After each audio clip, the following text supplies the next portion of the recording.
Police ಹೊಡೆದದ್ದು ಕೆಲಸ ಅದು ಮುಗ್ದದ್ದು ಯಾರು ಮಾಡಿದ್ದಾರೆ ಏನು ಮಾಡಿದ್ದಾರೆ ಅಂತ ಇಡೀ ಕರ್ನಾಟಕಕ್ಕೆ ಗೊತ್ತು, ಪುತ್ತೂರು ಜನರಿಗೆ ಎಲ್ರಿಗೂ ಗೊತ್ತು.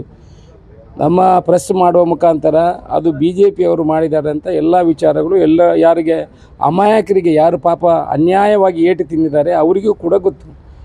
ನಾನು ಆ ವಿಚಾರವನ್ನು ಅದು ಅಧಿಕೃತವಾಗಿ ಪಡೆದುಕೊಳ್ಳುವಂಥ ವಿಚಾರವನ್ನು ನಾನು ಕೇಳಿದ್ದೇನೆ. ಅದು ಬಂದ ಕೂಡಲೇ ನಿಮಗೆ ಅಗತ್ಯ ಇದ್ದರೆ ಕೊಡ್ತೇನೆ. ನಿನ್ನೆ ಅದೇ ವಿಷಯದಲ್ಲಿ ಸುಳ್ಯದಲ್ಲಿ ಗಲಾಟೆ ಆಗಿದೆ. ಸುಳ್ಯದಲ್ಲಿ ಗಲಾಟೆ ಆಗಿದ್ದು ನನ್ನ ಗಮನಕ್ಕೆ ಬಂದಿಲ್ಲ.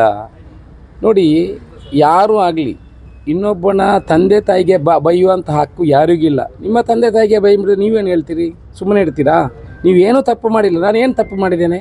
ನಾನು ಯಾರಿಗಾದರೂ ಅನ್ಯಾಯ ಮಾಡಿದ್ನಾ? ಯಾರಿಗಾದರೂ ತೊಂದರೆ ಮಾಡಿದ್ನಾ? ನನ್ನ ಅಪ್ಪ ಅಮ್ಮನಿಗೆ ಬೈಲಿಕ್ಕೆ ಯಾರಿಗೆ ಹಕ್ಕಿದೆ? ನನಗೆ ಬೈಲಿ, ನಾನು ತಪ್ಪು ಮಾಡಿದರೆ ನಾನು ತಿದ್ದುವಂಥ ಕೆಲಸ ಮಾಡ್ತೀನಿ. ನಿಮ್ಮ ತಪ್ಪ ಅಮ್ಮನಿಗೆ ನೀವು ಸುಮ್ಮನೆ ಬೈದರೆ ನೀವು ಬಿಡೋದಿಲ್ಲ.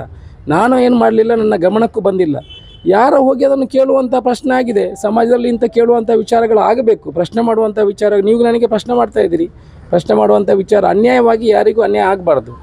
ನಾನು ಇಷ್ಟವರೆಗೆ ಗೊತ್ತಿದ್ದು ಯಾರಿಗೂ ಅನ್ಯಾಯ ಮಾಡಲಿಲ್ಲ. ಅದು ನನ್ನ ತಂದೆ ತಾಯಿಗೆ ಬೈಯುವಂಥ ವಿಚಾರ ಆಗಿದೆ. ನಮ್ಮ ಅಭಿಮಾನಿಗಳು ಹೋಗಿ ಕೇಳಿದ್ದಾರೆ ಅಷ್ಟೇ ಆಗಿರುವಂಥ. ನನ್ನ ಗಮನಕ್ಕೆ ಬಂದಿರೋದು ಆನಂತರ, ನನಗೆ ಗೊತ್ತಿದ್ದು ಏನಾಗಲಿಲ್ಲ.